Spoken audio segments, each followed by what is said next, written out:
The biggest mistake English learners make isn't having a small vocabulary, it's trying to understand English one word at a time. Hello, everyone, and welcome to King of English. Have you ever watched an English movie, listened to a podcast, or spoken with a native speaker, and wondered, how can they speak so fast? You know the words, you've studied grammar, you've spent months or even years learning English. But the moment a native speaker starts talking naturally, everything sounds like one long sentence. You hear English, but you can't separate the words. And the harder you try to understand every single word, the more confused you become. If this sounds familiar, I have some good news for you. The problem isn't your English. The problem is the way you've been trained to listen. Most English learners are taught to read English. They memorize vocabulary. They study grammar rules. They translate every sentence into their own language. But that's not how native speakers understand English. Native speakers don't listen word by word. They listen in phrases. They recognize rhythm. They recognize connected speech. And most importantly, they understand ideas instead of individual words. That's exactly what you'll learn in today's lesson. By the end of this video, you'll understand why native speakers sound so fast, how words connect together in real conversations, why your brain loses track when people speak naturally, and most importantly, how to train your ears to understand English the way native speakers do. Throughout this lesson, we'll practice with real-life examples, natural pronunciation, connected speech, sentence rhythm, shadowing, and listening techniques that advanced English learners use every day. You don't need to memorize thousands of new words. You don't need perfect grammar. And you definitely don't need people to slow down every time they speak. You simply need to learn how English really sounds. So find a quiet place, put on your headphones, forget about translating every word, and start listening like a native speaker, because today's lesson may completely change the way you learn English. Let's begin. Understanding fast native English speakers can feel like trying to catch a speeding train. You hear sounds, but they blur together. Words are skipped, sentences run into each other, and by the time you think you've understood something, the conversation has already moved on. This is something almost every English learner faces, especially when they step out of textbooks and into real-life English. But here's the truth. Fast English isn't impossible to understand. It's just different from what you've learned in traditional classes. Native speakers speak with a rhythm. They use contractions, they link words, they skip sounds that seem unnecessary to them, and they speak with emotion, speed, and tone. What you need is not just vocabulary and grammar. What you need is exposure, awareness, and practice. And that's exactly what we'll work on in this lesson. Let's first understand why native speakers sound so fast. It's not because they're trying to be difficult. It's simply the way natural language works. When people are fluent and comfortable in fast English, words get connected. For example, instead of saying, "What are you doing?" logically, a native speaker may say, "What you doing?" Instead of "I am going to," you'll hear "I'm going to." These shortcuts make conversations flow faster and smoother. That's why even though you may know the words when you hear them squished together, your brain doesn't recognize them quickly. Native speakers also use stress and intonation differently. They emphasize some words while swallowing others. For example, in the sentence, "I didn't say he stole the money," depending on which word is stressed, the meaning changes completely. So, understanding fast English is not only about hearing all the words, it's about catching rhythm, stress, and patterns. Now let's talk about connected speech. This is one of the most important reasons why fast English sounds hard to understand. Connected speech means that when people speak quickly, they join words together in ways that sound different from when you read them.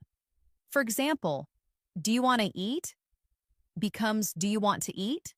And "Could you help me out?" becomes "Could you help me out?"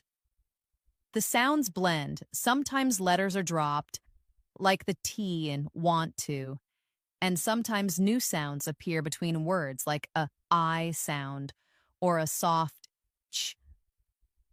This is completely normal in native conversation, and the more you listen to it, the easier it becomes to recognize.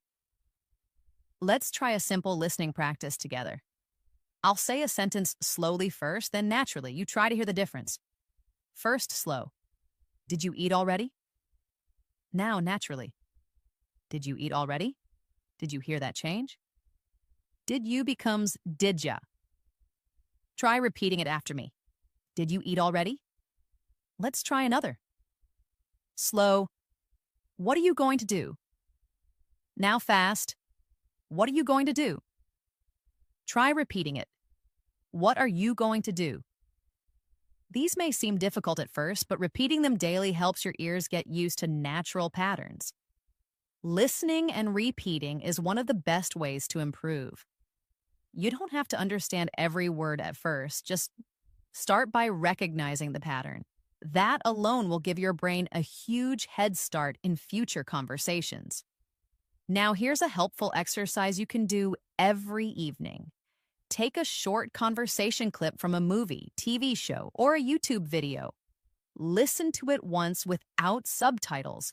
Try to catch the main idea. Then listen again with subtitles. Pause after every sentence. Repeat it out loud the way it sounds, not the way it's written. Try to copy the tone, the speed, and the emotion. This kind of shadowing practice is one of the most powerful tools to improve your listening and speaking at the same time. It trains your mouth to move like a native speaker and your brain to listen in real time. Remember, when you only read English, your eyes lead the way, but when you listen, your ears take control. So give them the exercise they need. You can also start noticing common contractions and informal phrases. Instead of, I do not know, native speakers often say, I don't know. Instead of, let me help you, they'll say, let me help you. These small changes add up to a big difference in how English sounds in real life. And here's something important. Don't worry if you can't understand everything right away. Even native speakers sometimes miss things when someone speaks too fast or unclearly. Your goal should be progress, not perfection. Every time you understand a new phrase, your brain builds stronger listening muscles. A great daily practice you can do is what I call the 1-minute rewind. Choose a 1-minute video in English, something with native speakers. Watch it without subtitles, then rewind and watch again. This time, focus on one sentence. Try to catch every word. If you miss something, rewind again. Pause after each sentence and repeat it out loud. The key here is to train your ears slowly. 1 minute a day may not sound like a lot, but if you do it every day for 1 month, your ears will be stronger, your reactions will be quicker, and your understanding will be deeper. Now let's talk about real-world English. The kind you hear in cafes, on the streets, in movies, or during conversations with native friends. This English is not always clean or formal. It's full of expressions, slang, and natural messiness. For example, you might hear someone say, "Let me grab a bite," instead of, "Let me get something to eat." Or, "I'm gonna head out," which means, "I'm going to leave now." These are everyday phrases that may not appear in textbooks, but they are used constantly in real life. And the more you get exposed to them, the better your understanding becomes. To train your brain for this kind of English, try watching shows or videos where real conversations happen.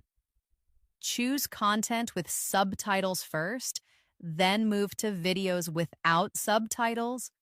You can even try listening to podcasts or audio clips while doing daily chores like cooking or walking. Immersing yourself in real spoken English every day will slowly adjust your ear to the speed and rhythm of native speakers. One very effective method to improve listening is called dictation practice. Here's how it works. You play a short audio clip, just one or two sentences. You listen carefully and try to write down exactly what you hear. Even if you miss some words, don't worry, just try your best.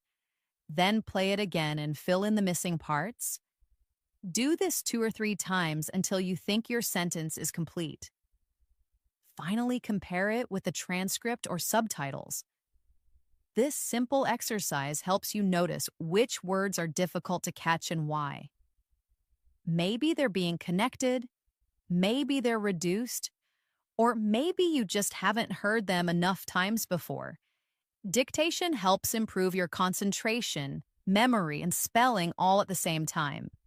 It's especially useful for catching those little words like to, of, a, and an that often disappear in fast speech. Let's try one short example now. I'll say a sentence quickly and you try to write it down. Ready? I should have told you earlier. I'll repeat it. I should have told you earlier. Did you catch that? Most native speakers won't say, I should have told you earlier.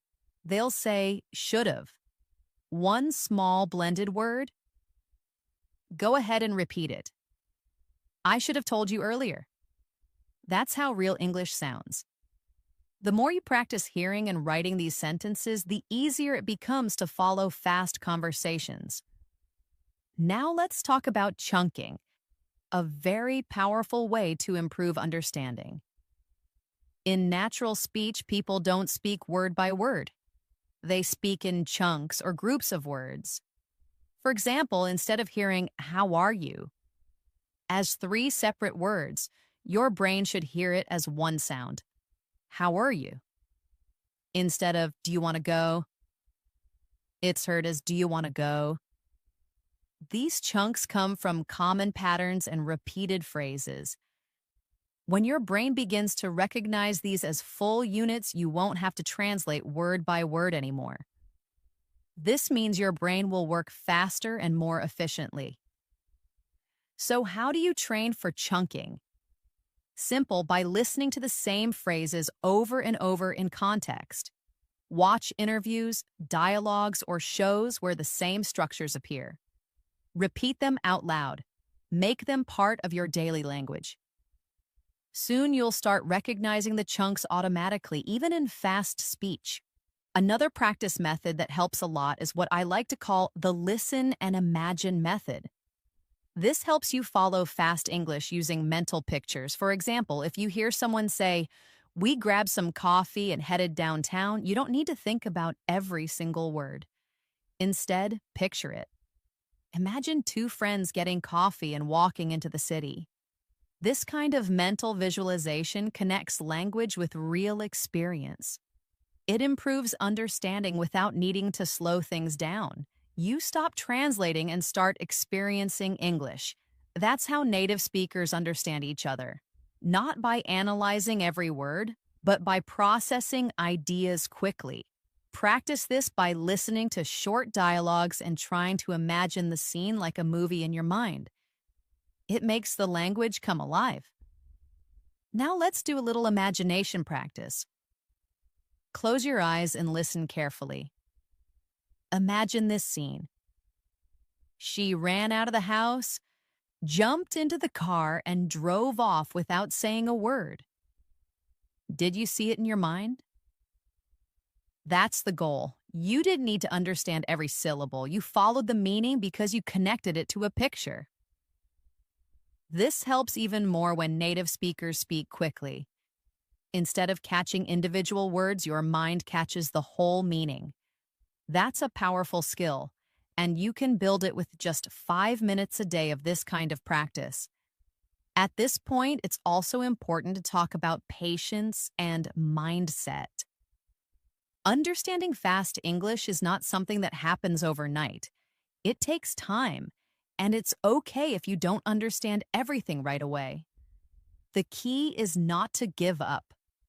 Every time you hear native English, even if you miss words, you are training your ears, You are making progress, and progress, even if it's slow, is real.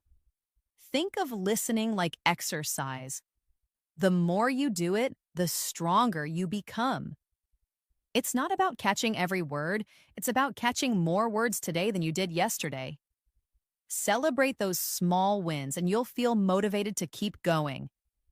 Here's one more practice you can try. It's called repeat after pause. Find a short video or audio clip just a minute long. Play one sentence, then pause. Try to repeat exactly what you heard. Then play the next sentence, repeat again. This shadowing technique helps train your pronunciation, rhythm, and listening all at once.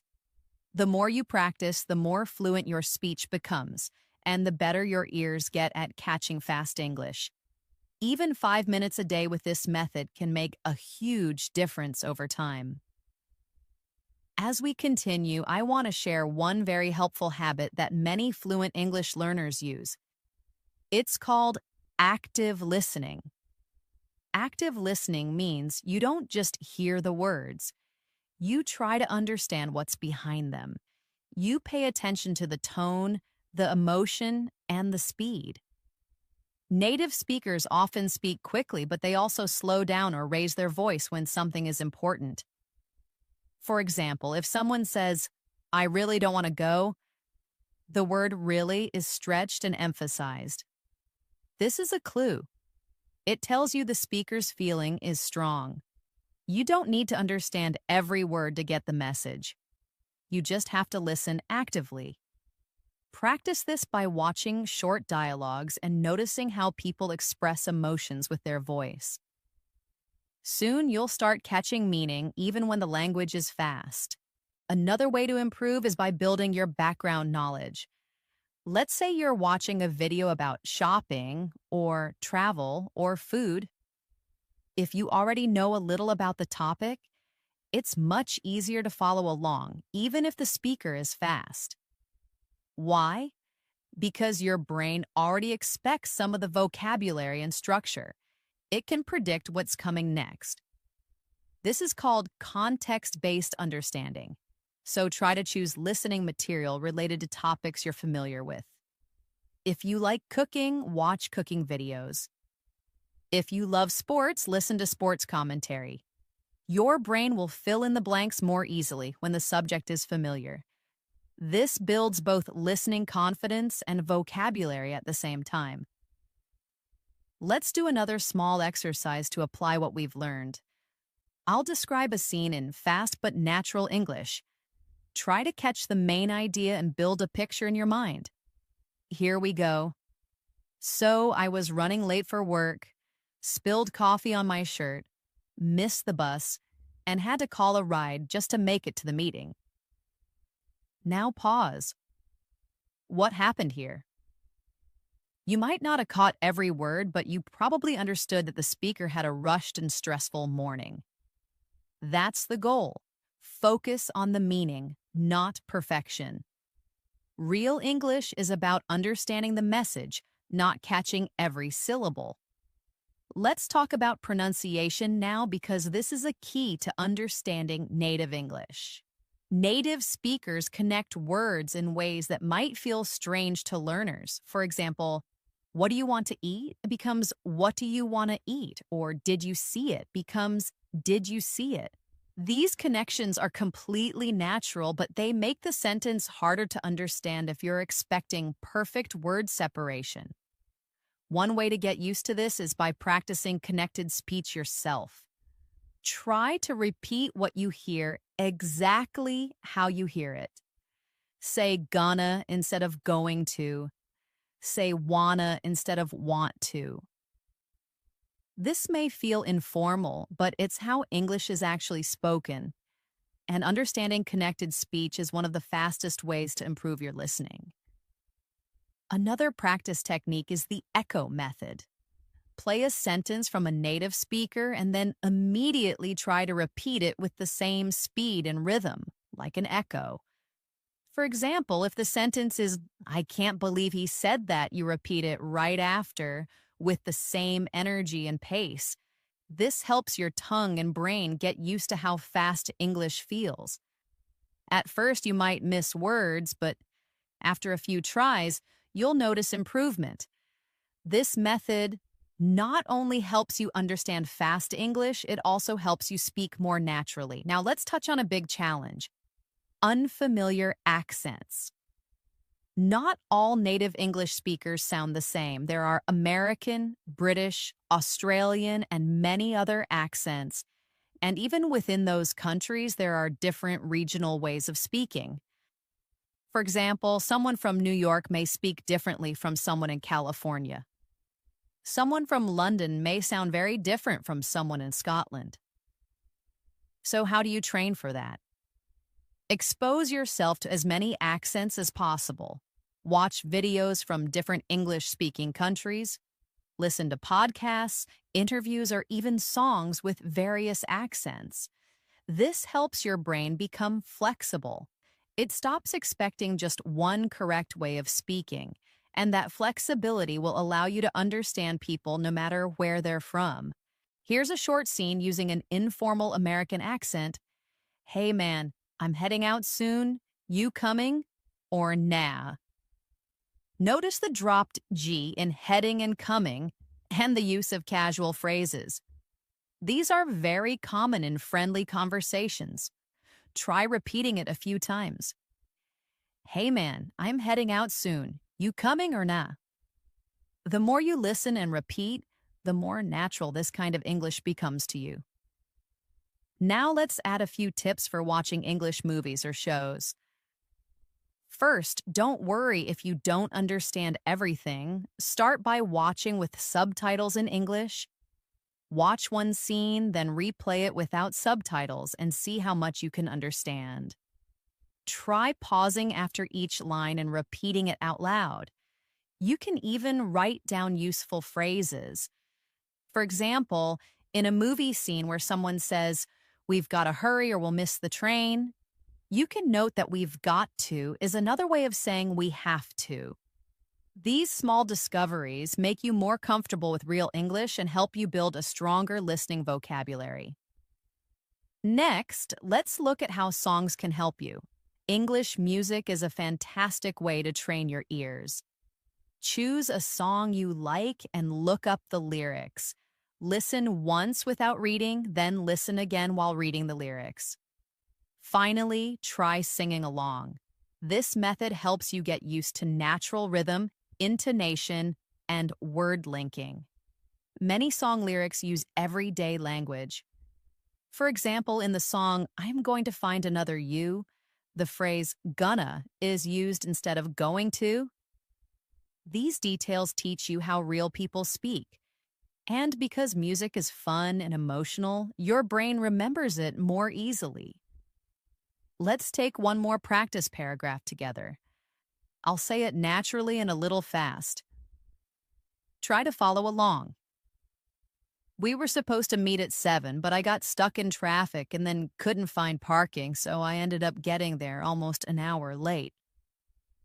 That was a fast, real-life situation. Try to repeat it after me.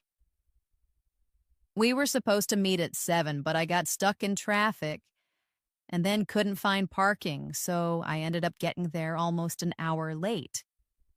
If that feels too long, break it into small parts. The more you repeat, the easier it becomes. And finally, remember that improving your listening is not just about listening more, it's about listening better. Be intentional. Choose content that challenges you a little, but not too much. Set daily or weekly goals. Maybe you listen to one podcast episode each day, or maybe you do 3 dictation exercises each week. Whatever you choose, keep it consistent. Improvement doesn't come from big steps once in a while. It comes from small, steady steps every day. Your ears will improve. Your understanding will get better. And one day, you'll suddenly realize that you understand English without trying so hard. So let's quickly review your path to understanding fast English speakers. You've learned about connected speech, reduced forms, chunking, shadowing, and active listening. You've done exercises using imagination, dictation, and repetition. You've practiced understanding through real conversations and gotten familiar with different accents. All of these are powerful tools that will continue to help you even after this video ends. The only thing you need to do is keep going. Make English part of your life, not just a subject you study, but a language you live with. The more time you spend with it, the more natural it becomes, and soon you won't just understand fast native English, you'll enjoy it. So grab your notebook and go back to practice the exercises again. Make sure you repeat the phrases in chunks, listen daily to short conversations, and push yourself a little every day. With time, your ears will catch up, your brain will speed up, and your confidence will grow. Thank you so much for watching today's episode of English in Moments. I hope you learned something valuable and feel more motivated to improve your English listening. If you found this video helpful, don't forget to like, share, and of course, subscribe to the channel and make sure to hit the bell icon so you never miss another episode. This is Elena, your host, signing off for now. Keep practicing, keep listening, and remember, English fluency is just one conversation away. See you in the next video.